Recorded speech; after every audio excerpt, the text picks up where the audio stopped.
Today, what I want to talk to you about is my work with the loop. If you remember Steve's graph, Steve and Suzanne are sort of on the pull side, trying to bring us towards regulation a little bit more. What the loop is doing is trying to push from the other direction and move away from that really, really strict prohibition and try and encourage that harm reduction to reduce the harms that are associated with prohibition. So I'm going to talk to you about the service that we've been running at events and some of the challenges that we've had with that, and then I'm going to talk a little bit about some of the technical considerations that we've had, and then finish off talking about something that I really feel has been a special part of the loop service that I didn't expect to be as important as it was.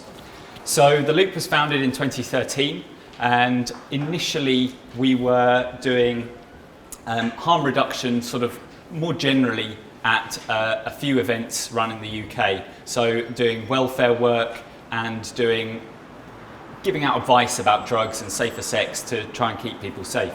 We were also doing behind the scenes drug testing, so not accessible to the public. And it was, I think it's fair to say, it's always our goal to be able to offer it to the public. But as I'll talk to you about, there were a lot of challenges involved with that we anticipated, but didn't anticipate taking as long as they did to come to a finish. So what was really useful about that behind the scenes testing is it set the scene for how useful drug testing could be. We were able to take the information that we were getting from that and use it to issue alerts and show the police and the authorities what the benefits of this were for them. They sometimes forget a little bit that there are people on the other end of the service that we provide, but if you can say to them, look, we can prevent hospitalizations, we can reduce harm, and that will look great on your statistics, that's what really gets them on board. So in 2016, we made this leap. So last year, we made this leap to offering a public front of house testing service. So we ran it at 2 events, and what that basically meant was that people could come in, drop off a sample, and without having to give their name or anything, completely anonymous, they would then be able to come back about half an hour later and get a result and be told what's in those drugs. So what we found was that the uptake was really, really good.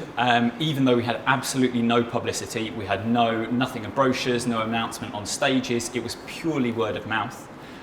So it's just people sort of wandering into the tent, they're like, what's this, what are you doing here? And they're like, oh right, wow. And they will go and tell their friends who will then use the service. So considering that, we had quite strong uptake, about 200 people per event. And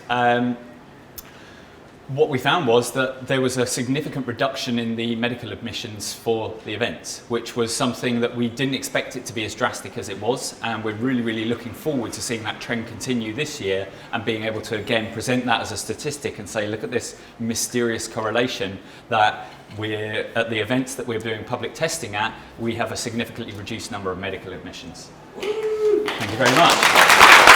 So you can see on the top right-hand side of the presentation there, there's an example of some of the tablets that we received.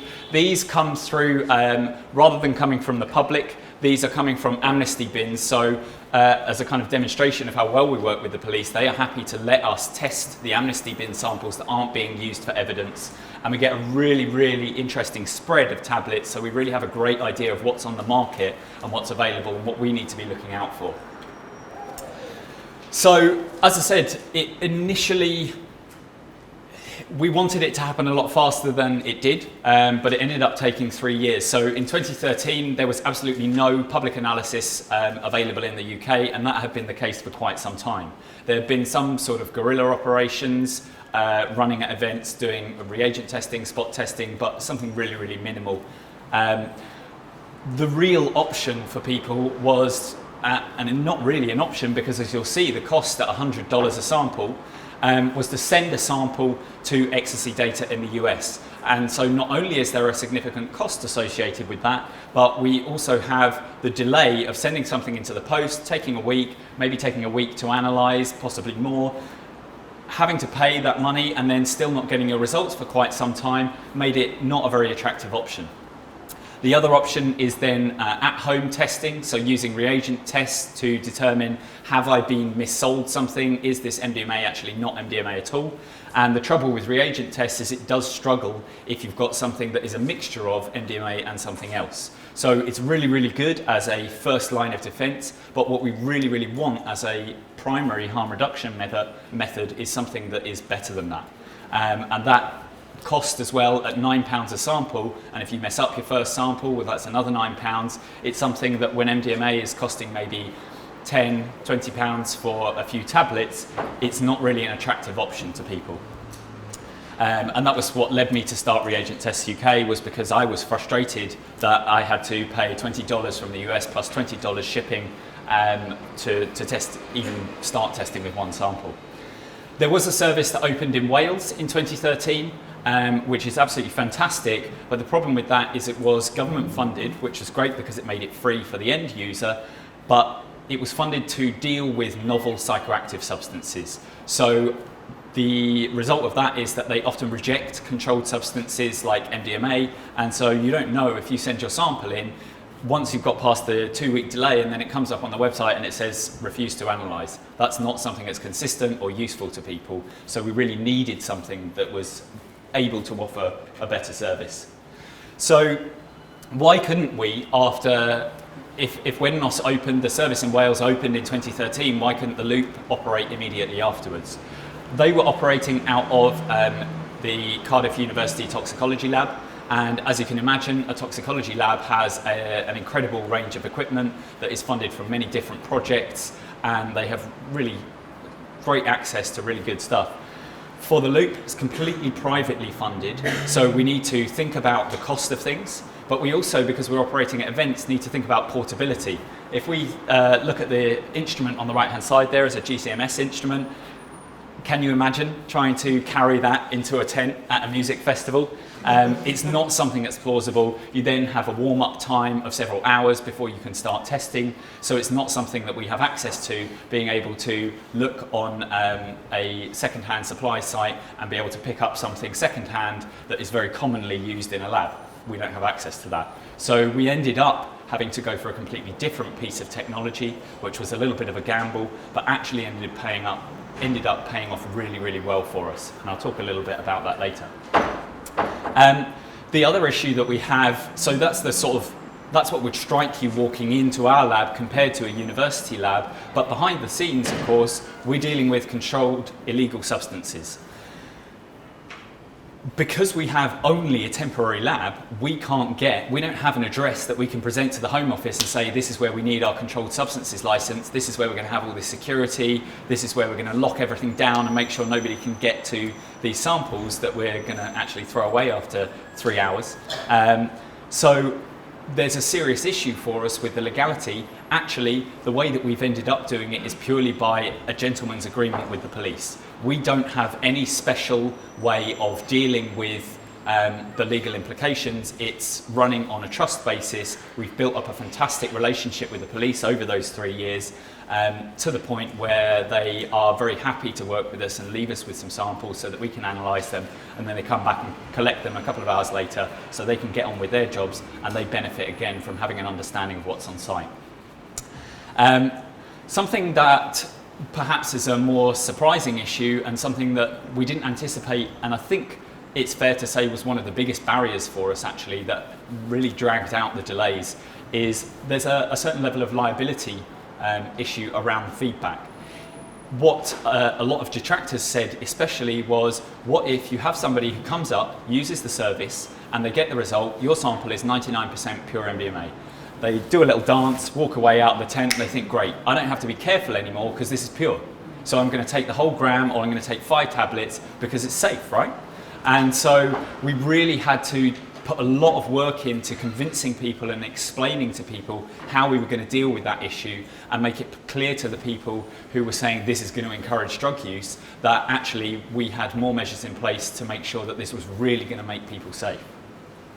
And yeah, after 3 years of developing all of this strategy, we were ready to go. It's great to be able to run through it in one slide in retrospect, but of course the process that we actually went through was so many false starts of, right, we're going to be testing at this festival in 3 weeks' time, it's fantastic, and then because one of the key stakeholders wouldn't sign the document, that's it, we're out, because they're worried about their liability. They don't trust that the loop is going to take responsibility for that. They think, crap, if something goes wrong, it's going to fall on the police, or it's going to fall on public health, who are going to have to deal with that problem. So what I'm going to do is go through, as with any sort of traceable service, we have a fairly rigid procedure that we go through to handle the samples. I'm going to take you through that to explain to you the techniques that we use and how we've approached things differently to allow the loop to stand out from other services and work in the way that we do, which to the best of our knowledge, there's no other service in the world that operates in this way and is able to handle samples at the rate that we can without a permanent base somewhere else. So there are three locations that samples can come through. The first is what we call back of house. So I probably might have already spoken about front and back of house. What we're referring to there, front of house is where the public have access to, anywhere the public can go in the event. Back of house is anywhere where it's staff only, the police, the medics, and festival staff. So back of house usually will refer to samples that we get through Amnesty or directly from the police. We don't collect any extra information about them because of course we can't talk to the person who's handed the sample in, and we'll send that through. We take a very minimum amount of detail. We have the ability to take samples for priority processing from the medics. So this was something that we were doing for those 3 years and was a real selling point of the service to those who perhaps weren't considering the service users as people who should benefit. The medics can bring us in a sample and they can say this is associated with such and such a patient, they're displaying symptoms of X, Y or Z. We'll take a very minimum amount of data about that sample and then we can fast track it straight through to the analysis, so we can get them the result within a few minutes and they can use that to then inform their treatment decisions to say, right, it's definitely this, therefore we know that we've got to treat it in this way. The final route that samples can come in through is front of house, so public submission. And what that involves is that somebody will come into the tent with a sample and they will drop that off with a member of staff. They don't need to give us their entire gram. They can just give us approximately 50 milligrams, so about 1/20th of a gram. And our staff will then ask them some brief questions about the origins of the sample.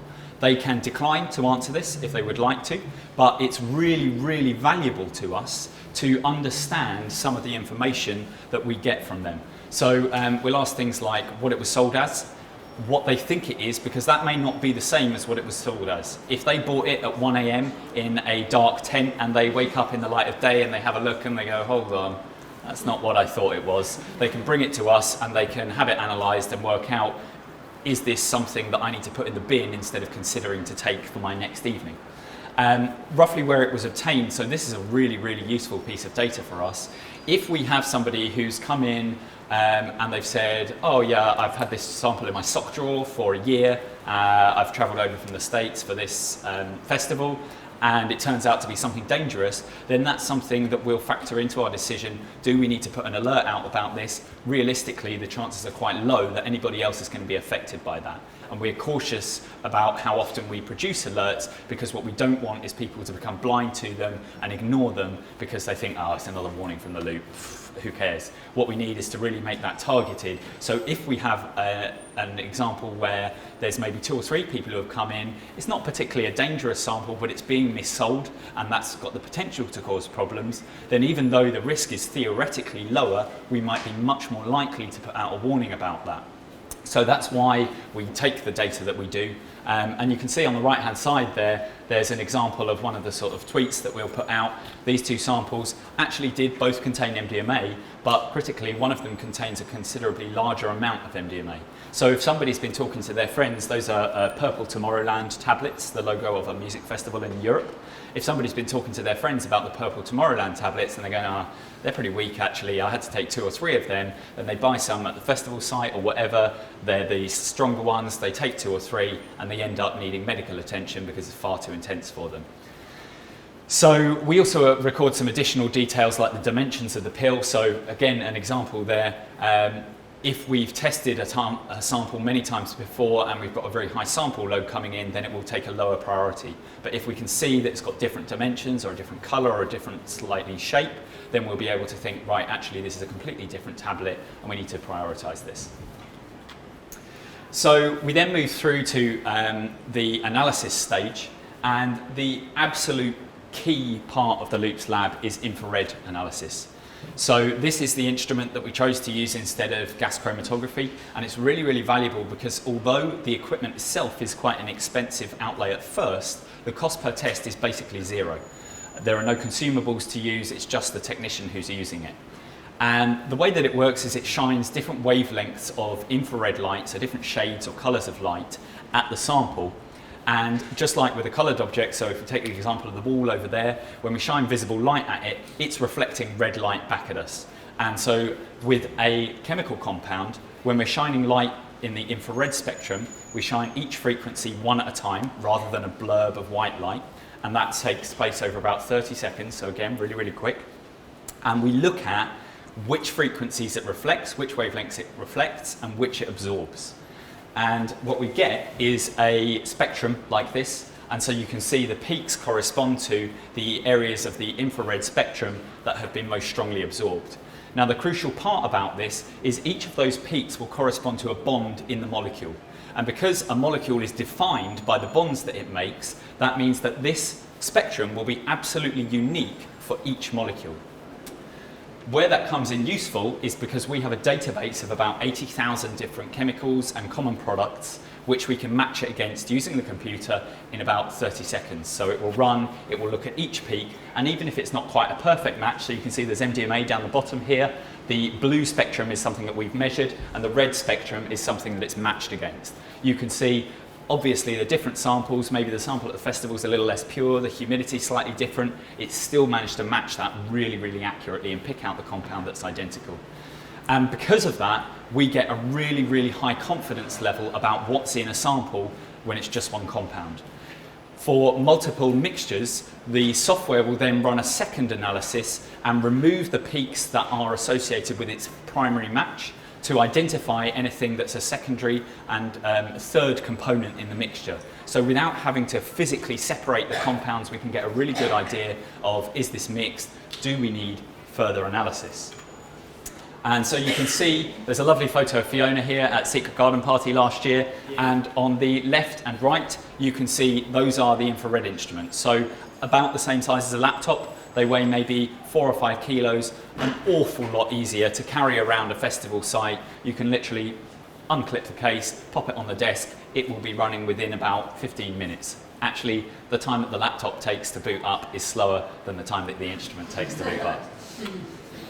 So once we've done that infrared, as I mentioned just before, we need to then think about, is there any additional testing required? So in the case of some tablets, we may find that there's so much binder in the tablet that the infrared signal that's being shone on it is physically blocked by the starches that are used to stick the MDMA into a tablet. And the way that we have to deal with that is by selectively separating the starch and the binder from the tablet and extracting the active component. So we need to do this. Pretty much any lab method will have blind spots and will rely on some assumptions being made about the sample that's being tested. The more methods that we use to test it, the greater the degree of confidence, but we have to balance the confidence that we have versus the amount of time and money that we need to run the analysis. So we need to get to a very high level to protect people's safety, but it's not necessary to distinguish some really outrageously obscure cleaning chemical from MDMA because we have that really great level of confidence already. The other issue we have is that some novel compounds may not be in the library. So it's all good and well having 80,000 products in your library, but if something has been released from a Chinese lab a week ago, then the chances that that has been analysed by a forensic service or the provider of the database is pretty low. So if we get a very poor confidence on the match, then we will run it through a reagent test. And the value of that is that it's not relying on any library. It doesn't have to have been tested anywhere else in the world. it will give a colour change if there are active components in there. And the colour change will roughly correspond, not quite as precisely as infrared, but it will roughly correspond to the functional groups that are in that molecule. And from that, we can start to think, right, it's probably in this class of compounds. So we don't have that precision, but crucially for the service, we can still feed back, is there any chance that this could be what was submitted? Because actually, vast majority of what's submitted is expected to be or sold as MDMA. So if we go back to someone and say, this is definitely not MDMA, and we think it's in this class of compounds, and the risks associated with that class of compounds are X, Y, and Z, I think there's only one case that I can think of where the person decided to still take that compound. Generally, they will think, oh, that is not what I wanted, I'm not comfortable taking that unknown risk, I'd like to submit my sample for destruction. So, adulterants aren't the only risk. Even when we have a tablet with a great match for MDMA, there is a significant issue, particularly in Europe at the moment, where tablets can contain very high doses of MDMA. So there's an image from the ecstasydata.org website of an IKEA tablet, which is something that we've seen quite a few of this year, which has roughly 3 times the normal dose of MDMA. So if somebody's not prepared, then they may end up taking perhaps 2 of those, and that has the potential to take a low tolerance user into the medics. So it's something that we really, really need to deal with to address the safety aspect of that. We originally developed our own method, completely bootstrapped, and it worked incredibly well considering how simple and low cost it was, but we've now actually moved on to using ultraviolet spectroscopy. UV works in a similar way to infrared, except that rather than matching against a large library of different substances, it matches against a large library of the same substance in different concentrations. So you can see there's a graph there. If we get an absorption of the infrared signal of 1.5 relative to a maximum signal for a blank of 2, then we would be able to follow that line across and say, right, that has a concentration of 9 milligrams per milliliter of MDMA. We know how much we've dissolved in the sample. We can then say how much was in the tablet. Then the final step of the service, and this is something that tied into the liability, and I really, really felt initially that this was something that was a burden that was being put on us by people to try and slow down the service and prevent it from being a success. What it actually turned out was that we have a really valuable opportunity to engage people with this service. That we have something that they want. They really want to come and talk to us. From working with giving out kind of drug information in the past, people will come by and pick up a leaflet and maybe they'll ask a very shallow question, but they don't really want to disclose much. The kind of barrier of trust hasn't been stepped through, so they'll ask something simple and wander off. With the Loop service, we've got their trust. They've already kind of broken that veil. They've given us a sample of drugs. We know that. So they are there and they're willing to ask questions. We have trained drugs workers who will receive the results, and they have obviously the knowledge to interpret that and best feed it back to the user. And we then sit them down for 10 minutes and get them to talk about, this is what was in your sample. These are the risks associated with that substance. These are some ways that you can reduce that risk. We will focus on ways to reduce the risk which don't impact their enjoyment.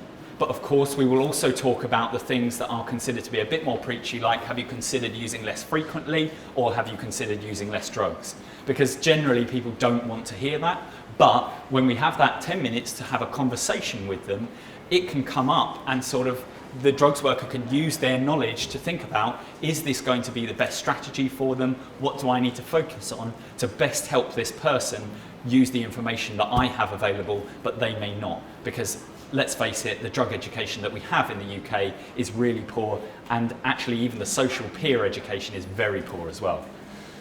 So, yeah, we have something they want, they have something that we want, which is their attention. And together, it's not a lecture anymore, it's not an intervention, it's a chat, it's a trade. We can really step in and give them something useful. So, does it work?